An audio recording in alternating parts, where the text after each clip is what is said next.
listening to Jackie's Giant Music Show. Thank you so much for listening.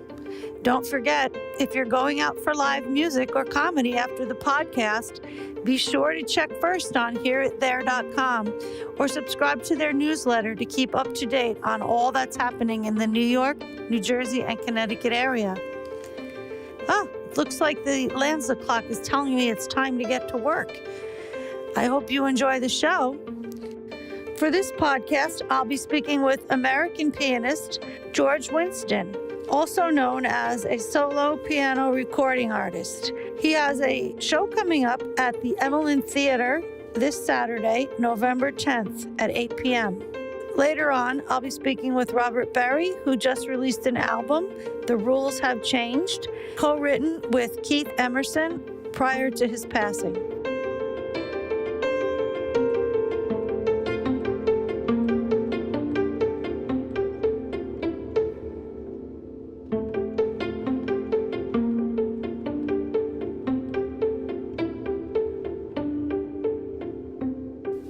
You're listening to Soft Muted Dream by George Winston from his album Spring Carousel.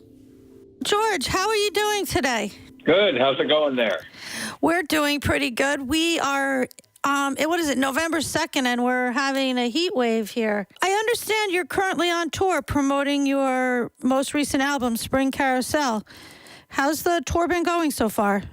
Yeah, good. I don't tour with records. I just tour. Yeah. So occasionally I've got a record. So I'm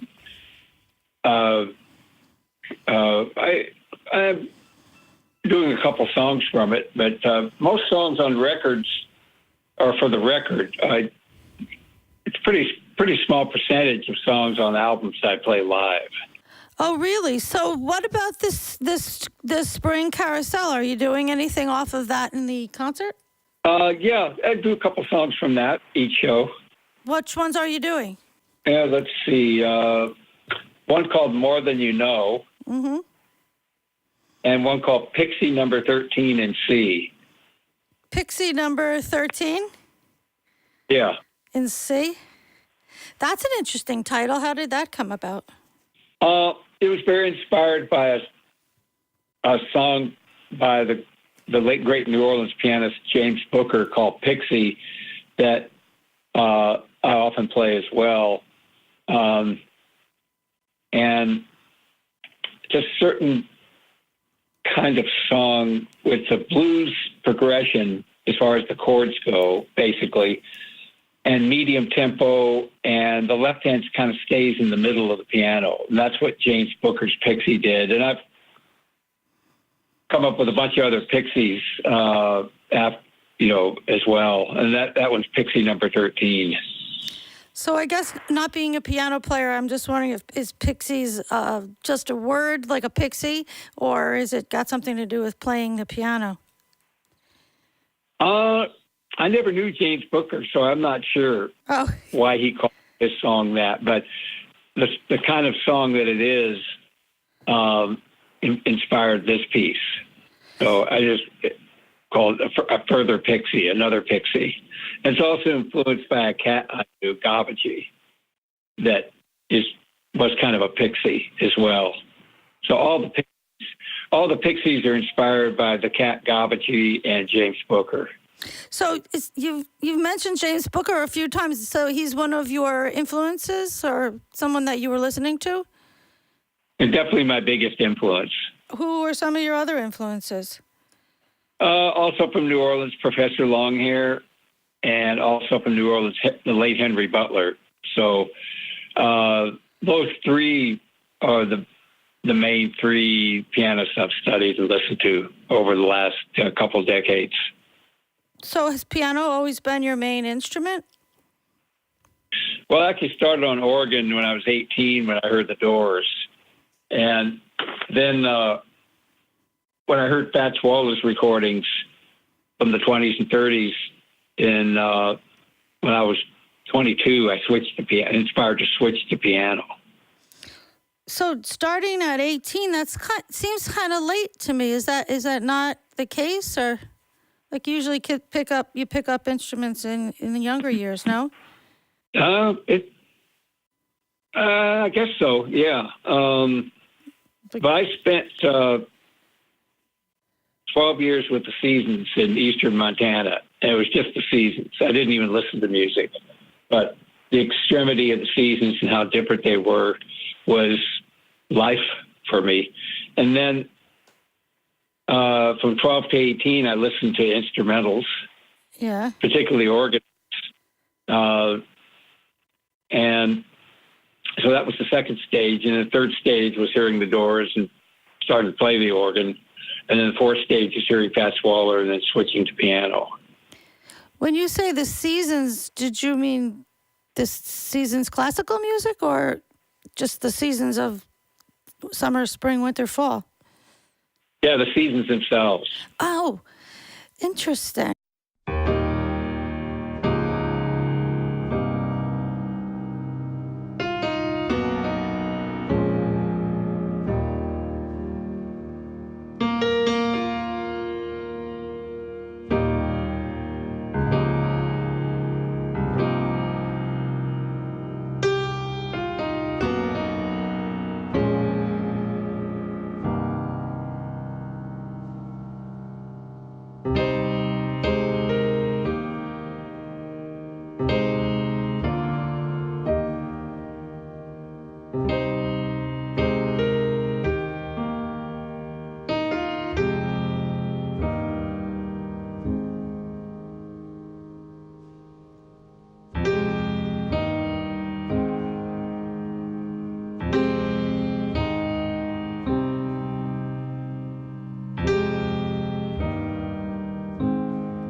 So I'm going to just go back a little bit to some of the records that you've made.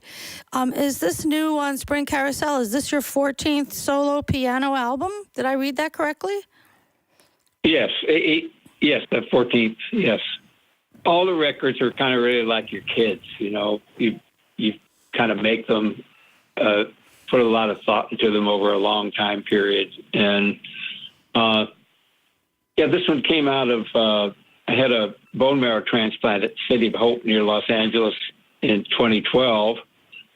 And when I was recovering from that, I had access to the auditorium piano at the hospital. So I was practicing every night before when I started touring again. And these songs just kind of happened. Mm-hmm. And I realized it was a City of Hope is a nonprofit cancer research institute as well as a hospital. And I realized, this is obviously a benefit record for their work. It wouldn't have happened without them, without their piano and without their treatment. Yeah. Sounds like you do a lot of different types of charitable works. Are you responsible for the reason they're asking concert attendees to bring non-perishable food as a donation when you play at the Emerald? Yeah, we always ask people to bring a can of food if they can, and the food bank that we invite to every show, local food banks, they get the proceeds from the CD sales as well. So let's talk a little bit about the show you're doing on Friday, November 9th at the Emerald Theater.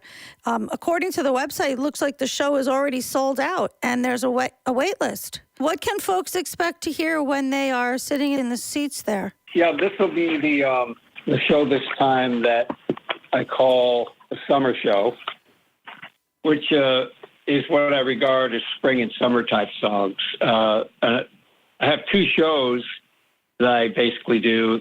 The other one I call the winter show, which is basically fall and winter type songs, and I try to alternate each time I play someplace. Mm-hmm. And then the shows change over time too, so there's always things changing. So you're doing the spring and summer show at the Emerald on Friday, even though we're in the throes of fall. Yeah. So it is warm, so maybe it is appropriate. What are some of the songs that are kind of spring and summer to you?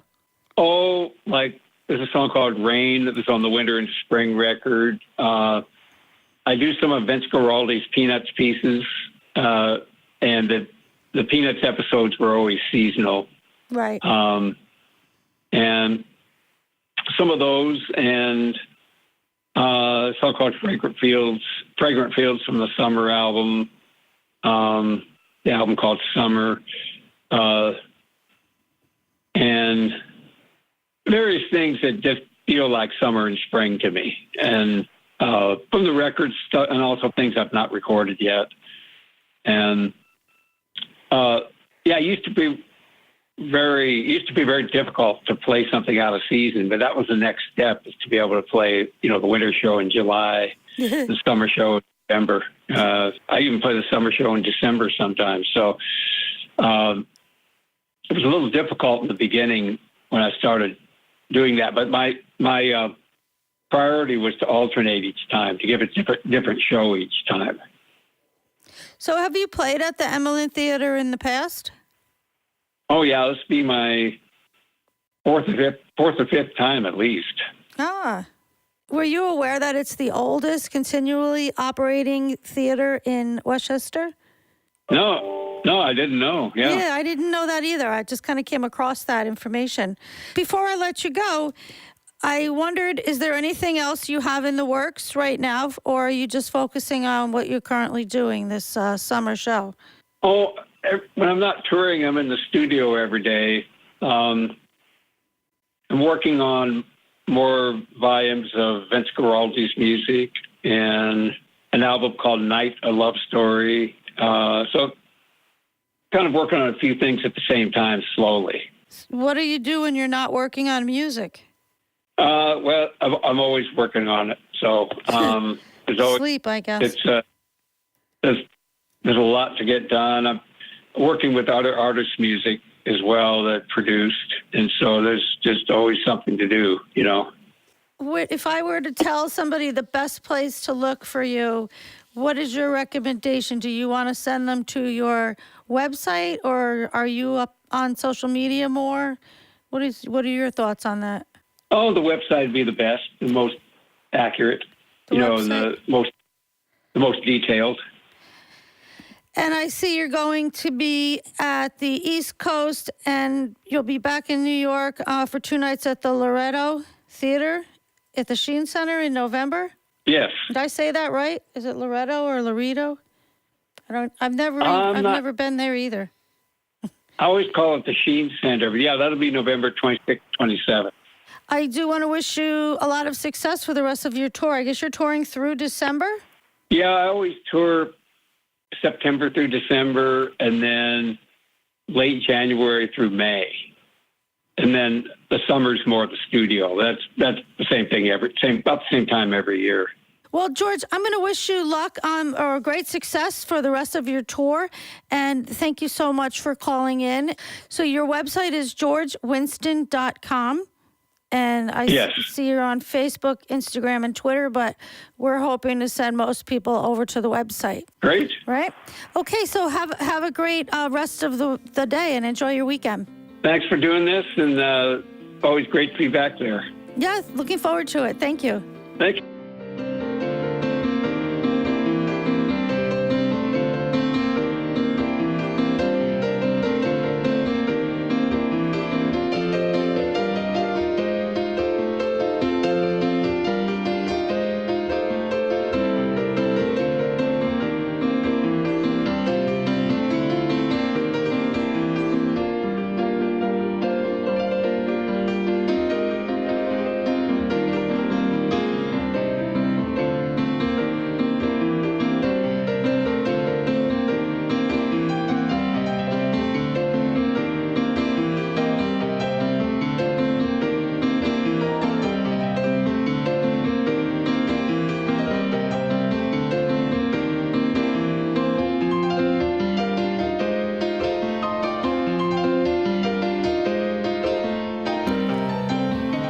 Next, I'll be talking with multi-instrumentalist, musician, and producer Robert Berry about his recently released album, The Rules Have Changed, featuring the late Keith Emerson.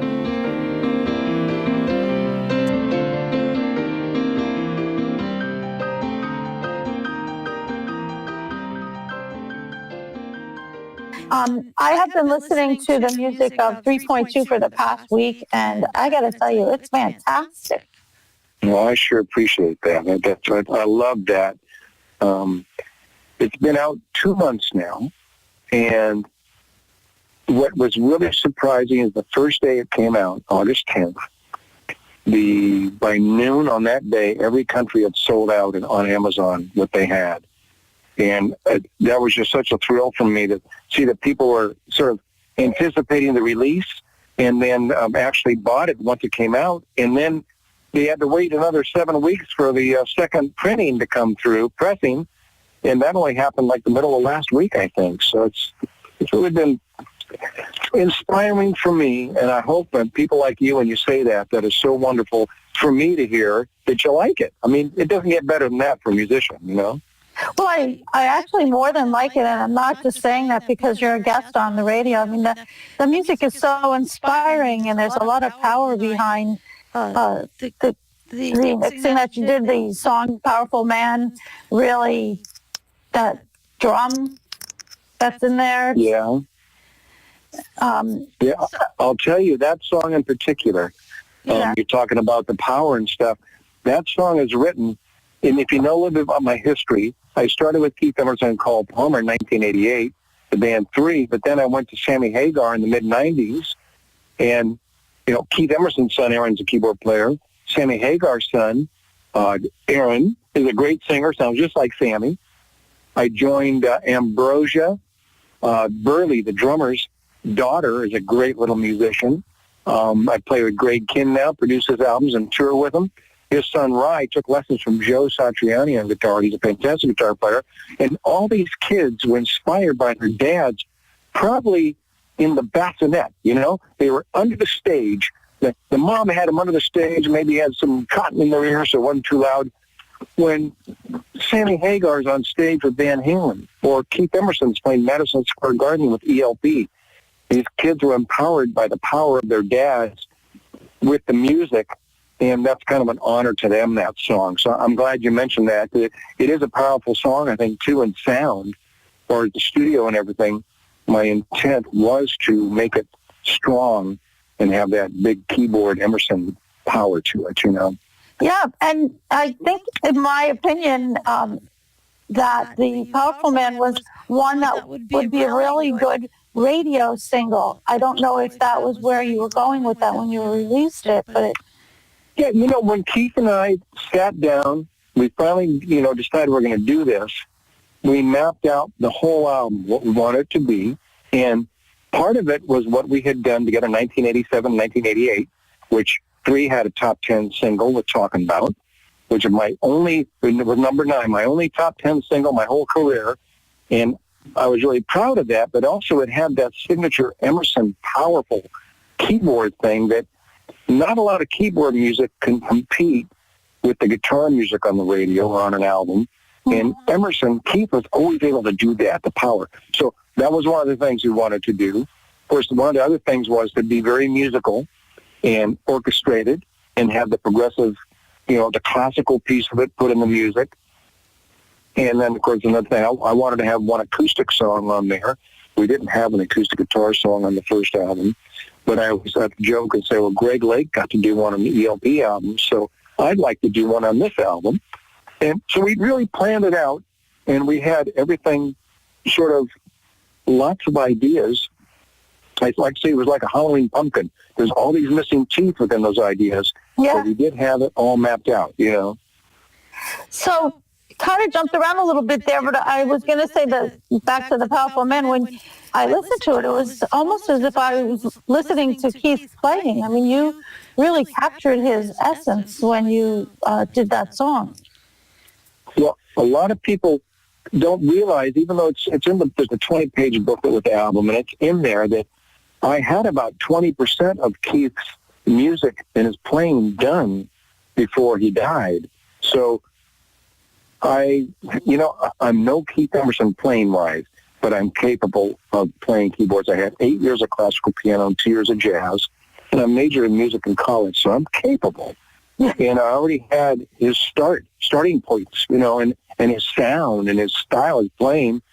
And, of course, all the years we spent doing different things, and especially back 87, 88, working on an album and touring together, I was not only inspired by him, but when I was really young, I was a fan of his. Uh-huh. And then I figured, I kind of knew what he did because he had me play keyboards and a few things on stage. So I really knew his style and I knew how to play with him. So after he was gone, to sort of take on that role of trying to finish up what he started, I would in the studio, which I started to show you a picture of when we were on the FaceTime, Right. I have all the same keyboards, all the sounds, and I would sit there and sort of have a conversation with myself and say, what would Keith do here? And if he did that, if he said this, what would I say? And then how would we develop it? And I kind of went back to 1987, working in the studio with him on the 3 album, and had those conversations and just developed it the way I felt we would have. And I believe, now it's hard for me to say, because it's a little bit psychic or a little bit ethereal, whatever it is, but I feel like he was with me, guiding me while I was doing this, because it was so important to me to fulfill the plan. Yeah. So, I don't know what to say. It was a weird, when it was all done, it was very weird to think, wow, some of that I just don't feel like I played. How did that come out of me? That's not what I would usually do. It appeared, Yeah. So it was cool. Almost like you were in a trance. Well, kind of. One of the things that I do as a studio musician is I don't always worry about playing all the right notes. I just worry about getting it out of my fingers or my voice or on the guitar, whatever it is, and playing the part that I want it to be, like an inspired part that has energy and something special to it. I can always go back and fix the parts. I can learn the right thing and play it right. But to get that inspiration or that energy out, you just have to go for it. Like I call it reckless abandonment. And a lot of the album was kind of done like that. I'm like, what would we do? And I'd play this stuff, and it'd have all kinds of wrong notes in it. Then I go back and I kind of learn it and fix it and say, yeah, that's what I heard in my mind when I let my fingers fly on the keyboard or the guitar or something. It was a cool process. I'll bet it was. I mean, you could, having all that equipment in the studio yourself, you could do it consistently. And I do it every day for guys like Harrison that I was talking about. Tomorrow, I have a young Asian girl from Malaysia that's doing an album, and it goes from kind of folky to pop. And, you know, we're doing a couple of dance numbers and stuff. And music is just music to me. If it's done right, I love it. It's music. It doesn't be heavy metal, rock, classical, pop, whatever. It just has to be done right. And I do that every day down here, and I just have the greatest time and so much fun working with people.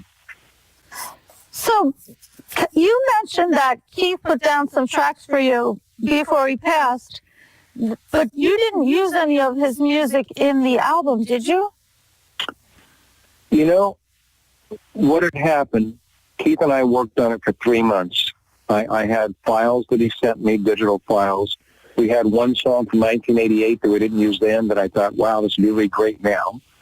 And then we would talk on the phone like we are now. And I wish you could see it, but I'm sure you saw my big Pro Tools computer system, the big screen, and right in front of it is a piano. And Keith would play like, and play as fast things on the other end of the phone, and I would go real slow and try to get like that. He'd go, yeah, there's a B flat, and play the D chord, D minor, and then, and I played a little faster. Then I'd play that on the Pro Tools, and then I'd get up to speed after we got off the phone. I was capable of doing it, but it was like Keith Emerson was giving me a lesson. It was incredible, right? And the movie had done a lot of music together, but this was a special deal because we are creating something to fulfill this plan we had. And those long-distance phone calls, which I mean, he lives in L.A., I live in Silicon Valley here. It's like 6 hours away. It's not that far. Were super creative. And when we get off the phone, I'd keep working because I was so, like, jazzed by the whole thing. And so anyway, we finished the writing that way on a lot of songs, on 5 of them.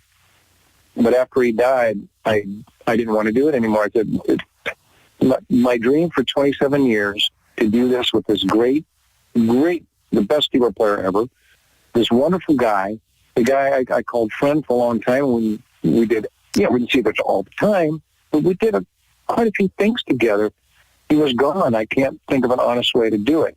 6 months later, I thought, wow, maybe his son Aaron, talking about powerful man, the son that was influenced by this great keyboard player. And Aaron was excited when I called him, but then I sent him a really hard song. And he called back, he goes, oh, you know what? I don't play like that. That's my dad. He goes, I said, well, I know nobody plays like your dad. He's so good. He goes, yeah, I can't do it. I won't be able to do that. So, okay, it gave me the spark to try to finish it up on my own. So I finished all the missing pieces, including the drums, everything, I'm capable of doing that because I do it every day in the studio. I did it. I fulfilled our vision exactly the way we had talked about it. I called Aaron and said, I'm not sure if I'm going to release this or not. I just don't know, but I've done it because that was the plan. It was important to me to do it. He said, oh, you can't release it unless the trust, the state board okays it. I said, what? And at that point, I was like, oh, my God, they control all this work I just did? Because Keith was on it. So it took me 4 months of talking to the state board. By the time I was fighting with them, I wanted to release it then because I played it for the record company. They really wanted it. I checked it with a couple of good friends. One of them, Rolf, who runs the 3 Facebook page. It's 3 Emerson Berry Palmer Facebook. And there's all these fans on there that like the 3 music that he's gathered together. And I've been inspired by that. And all of a sudden, I want to put this out. I want to show the world that Keith's last effort and what we were going to do together really was still very creative, and he could play and I can play, and we still had it, and whatever, I wanted to show the world. Yeah. The footnote at the bottom of Keith's Wikipedia page would be, and he did one last great thing. It was 3.2. So they finally sort of threatened me to say, well, if you want to put out this album, you can use the writing, but you can't use his playing. And I said, well, why? And they said, because we want him remembered as a composer, not a player. I said, I laughed. You're kidding, right? He was the Jimi Hendrix of the keyboard. He was the only guy that threw the organ on his back and shoved knives in it and performed on stage like a guitar player, kind of. The only one, he inspired me when I was young. You're kidding me. I said, no, that's the deal. You either take him off it. And I told him, I said, I'm capable. I have all the same keyboards. I can replay those parts. You'll never know the difference. We don't care. We don't want him playing on there. And this is a faceless, nameless board of people that don't have a clue, really, what they're talking about, I think, with this. We want him known as composer, not a player. Well, EL3 was a great concert name. So anyway, so that was my choice.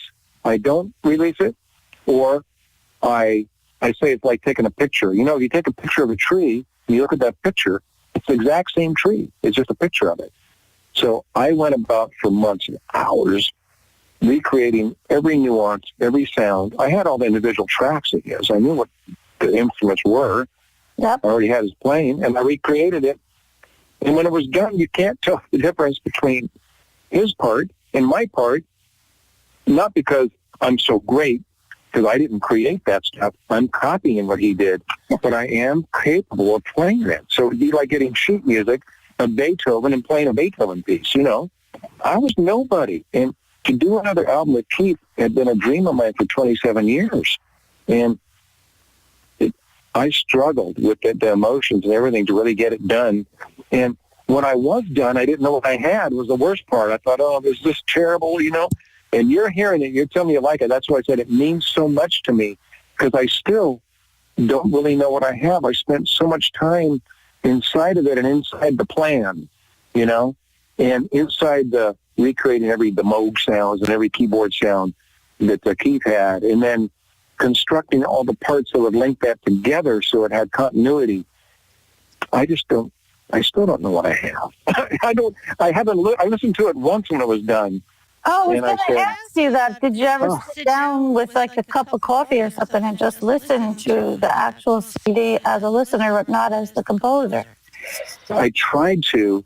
It was weird because it didn't seem like any of it was me. It was just really weird, I spent so much time on the drums, and I know Carl's style. I know, Simon Phillips did an ELP tribute album for me. He was so good. I know his style. And I would never say I'm as good of a player as those guys, but to do a really good record, it's not like you have to be a great technician. You have to know what to do and what works, and really what not to do. How not to play all over the track and ruin the vocals and not make room for the bass. It's what you don't do that makes a great record. All the pieces fit together like a puzzle. You're talking a lot about your emotions and how you felt when you passed it. You wrote a song about your emotions after he passed. The song was Our Bond. And yes. Honestly, I'm glad you brought that up, because I wrote that about 2 weeks after Keith died. And I wrote that. I wasn't really in a songwriting mode, but I saw online on the 3 Facebook sites that Ralph put together, and in emails to me from people that didn't know Keith personally, how they felt about him, not just about the music, but they felt his immense dedication to being a great musician and doing great music and keeping the standard very high. They were all feeling this. I'm thinking, wow, these people, they're feeling what I'm feeling. It might be a little bit different, but they feel like they knew him and are close to him, and they lost a father, a son, whatever. They lost something really close. And I'm going to try to write a song that shows how we're all feeling, including me, as a fan, as a friend, as the greatest album project I've ever done, and see if I can come up with something that is inclusive of everybody's feelings. So I set about to write Our Bond, and honestly, it just came out of me. It was just the right time, I guess, emotionally, and I was dedicated to doing the album with Keith, so I was already on the path of hopefully to do a great album. You never know how they're going to turn out, but that was my plan. It was our plan. And I wrote that song, and I had someone put all the video clips of pictures of Keith and I put it out as the Emerson Army. I said, we are the Emerson Army, and we are bonded together in the love for this great man. And I just put it out on Facebook and YouTube and gave it away because it wasn't to make any money. It was just to express the feelings.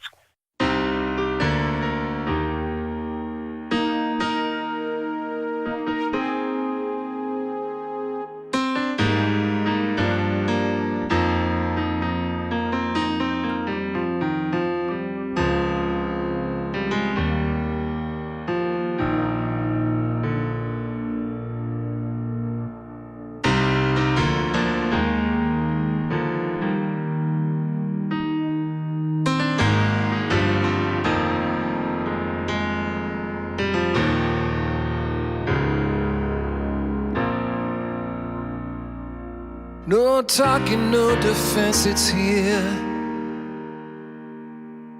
The weight's become too much to bear.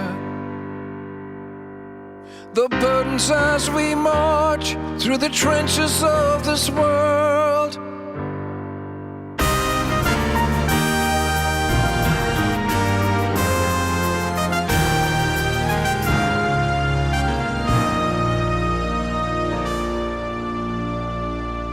It all changed here today, in a lonely room surrounded by a million reasons to stand tall. But the last and final fall is one no man can share, all alone with his fears. And I hold the love of who you are, the passion your hands brought to my ears. Music's blood became a bond, a good man that we honor here. It all changed here today. Llegaste a un lugar que pocos llegan. Con el poder de montañas en tus manos, una brillante estrella sobre la tierra. It all changes here today, and es tu lugar de descanso eterno. In an instant, it was clear you were gone.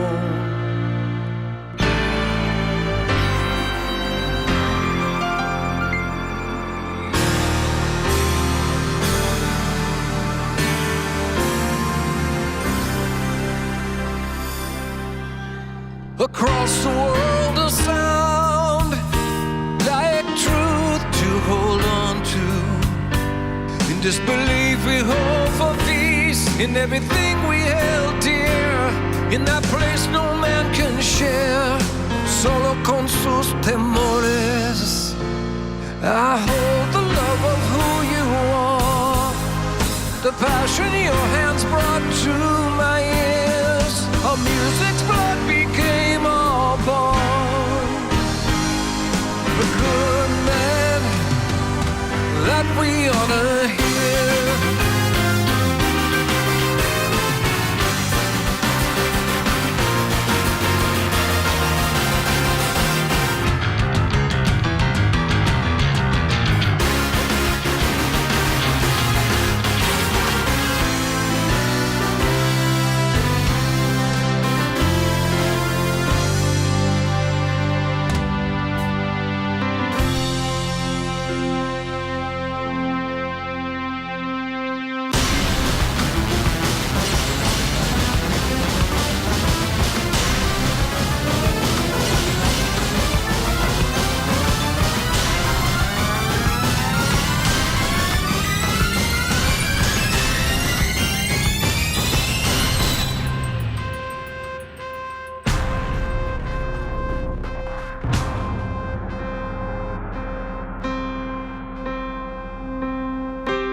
I like that you used basically the same album cover as the first album that you did with Three, right? Yes. And you just changed the colors. Was that? I got to tell you a great story about that. Good. And nobody has asked me about that. I've done over 100 interviews. And Ian MacKaye was a young guy working at the Queen magazine group in England when Free was recording their album. And there was this young girl named Sally working in my manager Brian Lane's office. Brian Lane managed Yes and Asia and Dawn and a bunch of people. And Brian decided to have the Queen group do the Free album cover. And Brian wanted it very simple because Free, ELP got criticized for being kind of pompous with some of their rock. So Free wanted to be non-pompous, and Brian called up, said, I just want an album. The cover's non-pompous. And they gave it to their new guy, Ian MacKaye. And he did the album, the cover, and it was very simple. It was red, white, and black, and it seemed to work. Yep. 27, well, there'd be more than 27, 29 years later, when I'm getting ready to have the album put out by the record company, Sally MacKaye befriends me on Facebook or somewhere, and I say, Sally, are you the Sally that was at the office? Because it was from England. She goes, yes. And I married Ian MacKaye, the guy that did your album cover. That was his first job. I said, you're kidding me. I said, I'm doing a new one. Would he do the new one for me? I want it to be the same cover, but, updated with a 3-2 and a different name. And he picks the colors. So let me ask him. So she got me a price, what he charged. I said, well, let's do it. And so the same guy that did the original one did this one. It was easy for him because he knew what he did. But he picked these colors, and when I saw it, I went, I really like that. That looks good in some of the old record stores that are still around. It kind of pops. You can really see it. It stands out. But in conjunction, and with the first one,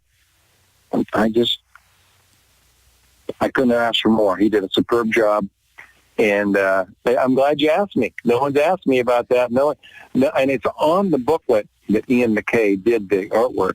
But nobody really puts that together with the first one, Well, you made my night by telling me that I asked you a question that nobody else asked.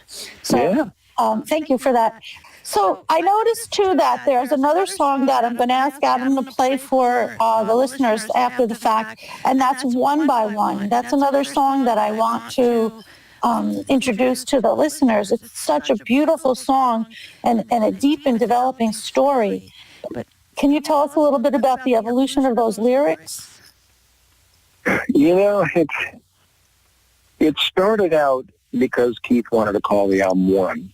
I thought, okay, well, I'm going to write a theme song for the One album. I can't write a 3.2. Who's going to, 3.2, there's 3 eggs and then there's 2. I don't know. What kind of song can you write about 3.2, And or there's a new software out, it's 3.2. Dumb. And so I thought, One. Oh, so I'm going to write this One by One song. And it was kind of about life and stuff going on, and then after, also Keith had wanted to use this I'm not going to think of the name now. The guy, I had the sheet. He's like, Grieg, is that? Grieg, yes, Grieg. I'm looking at it right now, One by One. And he wanted to use this to incorporate into it. So it started with that, a great piano intro. Yeah. And as it developed, after Keith was gone, it came together a little bit differently lyrically. Kind of how sometimes we have to move on alone and why things happen. And, I try not to analyze my lyrics too much because they kind of just come out of me, and I try to make sure they make sense, but I sometimes don't want to really talk about what kind of sense they mean.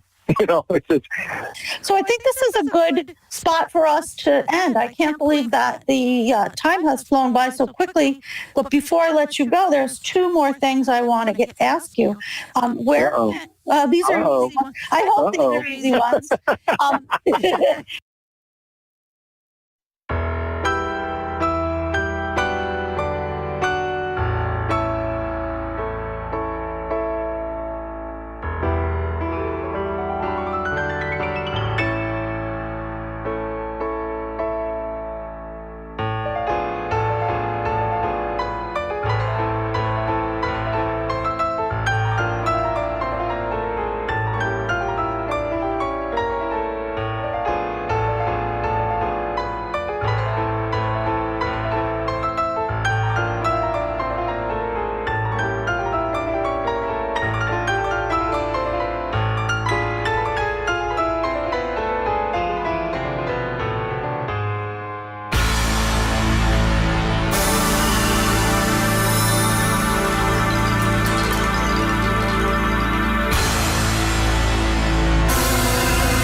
Well, I want to let everyone that's listening know where can they get your music. If they're going to hear a few pieces on here, but I got these sneak peeks from John Lappin, which I do want to thank John for setting this up. But where can the fan of 3 or 3.2 or ELP or where can they get your music?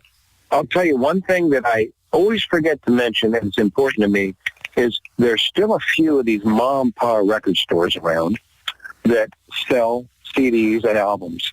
And it's just a fantastic thing. If you have one down the street, we have Amoeba here in San Francisco, Los Angeles, Rasputin Records. They sell CDs. You can actually get the physical copy right from a guy that cares enough to keep those physical copies around. Then the second thing is it's easy on Amazon. They just got their second order. I think I told you, maybe I didn't. Yes. It sold out by noon in every country the first day.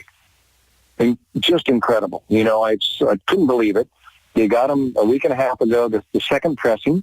So Amazon's an easy place to get it. If you're in Europe, hearing this, you can order right from Frontiers Records, too. So, and there's a Japanese version that has an extra song on it and a double booklet, half in Japanese and half in English, which is kind of cool.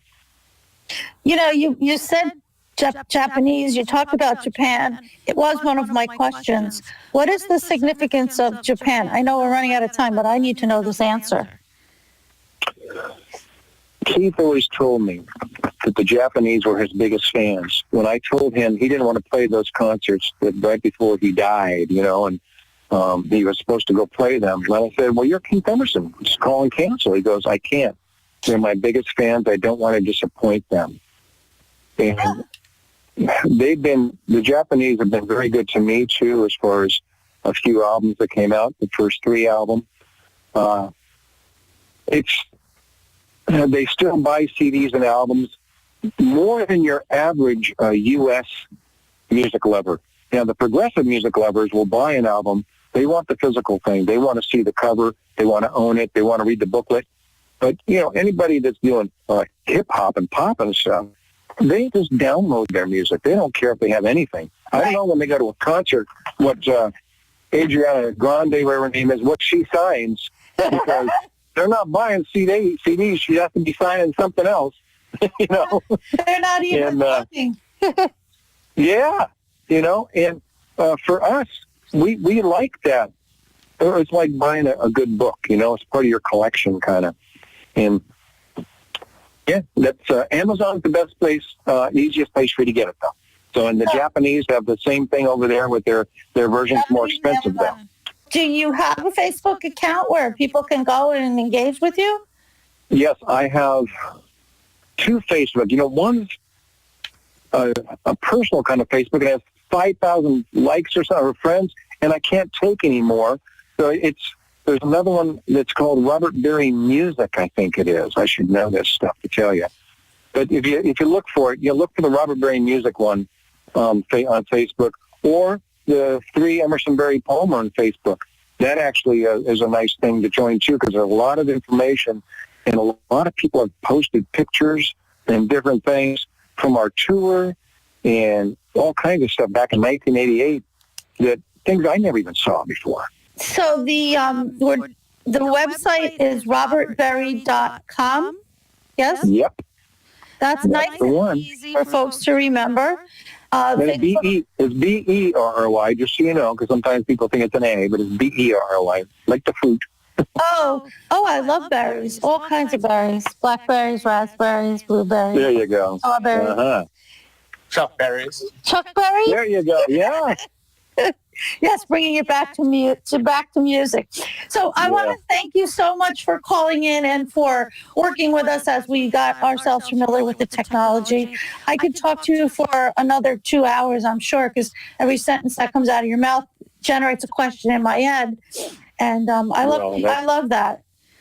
We'll do that again. And maybe first of the year we can talk again, and I'll let you know where we're going to be playing and who's in the band. And it's going to be next year is going to be a great year for what I consider the 3 brand, the music and the sound of 3. And I'm excited for the first time to put my whole career of 30 years of progressive rock out there with all the guys. I got the Steve Howe music. I wrote with Steve Howe and all these things that people have never heard live before. So it's going to be a good year. And I appreciate your time. Thanks a lot. And thanks right. John for me too. Bye. Bye.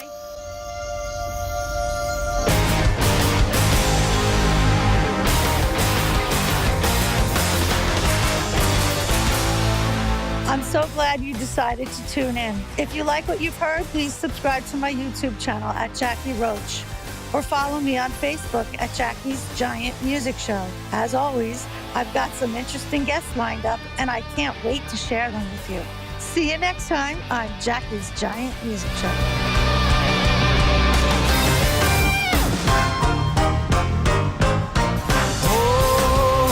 What we grab from the interlife, we learn till we reach where fulfillment resides.